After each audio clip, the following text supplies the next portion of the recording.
అపవాది తంత్రములను ఎదిరించుటకు మీరు సర్వాంగ కవచమును ధరించుకోండి అని చెప్పి మాట్లాడుతున్నాడు అపోస్తలుడైన పౌలు. మనిషిని పడగొట్టాలనే విషయం మీదే ఎత్తులు వేస్తాడు. వాడు ఎప్పుడు కూడా మనుషును బాగు చేయాలన్న ఆలోచన మీద వాడి ఆలోచన ఉండదు, వాడి విధానం ఉండదు.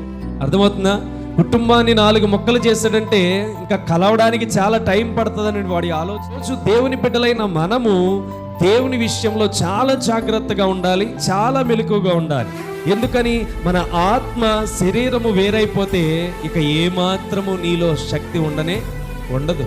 2 విషయాల్లోనికి వెళ్ళిపోతావు. ఒకటి నరకానికైనా, రెండోది పరలోకానికైనా వెళ్ళిపోతావు. ఎందుకని? నువ్వు ఆత్మతో ఉన్నంత కాలమే నీకు దేవుడు సహాయం చేస్తాడు. శరీరంతో ఆత్మతో కలిసి ఉన్నంత కాలమే దేవుడు నీకు ఏ విషయంలో అయినా ద్వారాలు తెరుస్తాడు. ఎప్పుడైతే ఇది మట్టిలోనికి వెళ్ళిపోతుందో ఆత్మ ఆయన దగ్గరికి వెళ్తుంది గనుక ఇక ఏ మాత్రము నీకు జాలి ఉండదు, దయ ఉండదు, నీ మీద కనికరం ఉండదు, నీ పశ్చాత్తాపానికి ఏ మాత్రము కూడా ద్వారాలు తెరవవు. ఎప్పుడైతే ఈ లోకంలో పశ్చాత్తాపడతావో నీ ఆత్మకు శాంతి దొరుకుతుంది. ఈ యొక్క దేహంలో ఉన్నంత కాలం, ఈ 2 కలిసి ఉన్నంత కాలం దేవుని ఎదుట ఎప్పుడైతే ప్రాధేయపడతావో దానిని బట్టి దేవుడు ఏమవుతాడంటే నీకు సహాయం చేయడం ప్రారంభిస్తాడు. సహనము కలిగిన వారిగా ఉండాలి, ఎప్పుడు ఓర్పు కలిగిన వారిగా ఉండాలి, ఎప్పుడు యథార్థమైన వారిగా ఉండాలి. త్రోవ తప్పే ఆలోచన మనలోనికి రాకూడదు.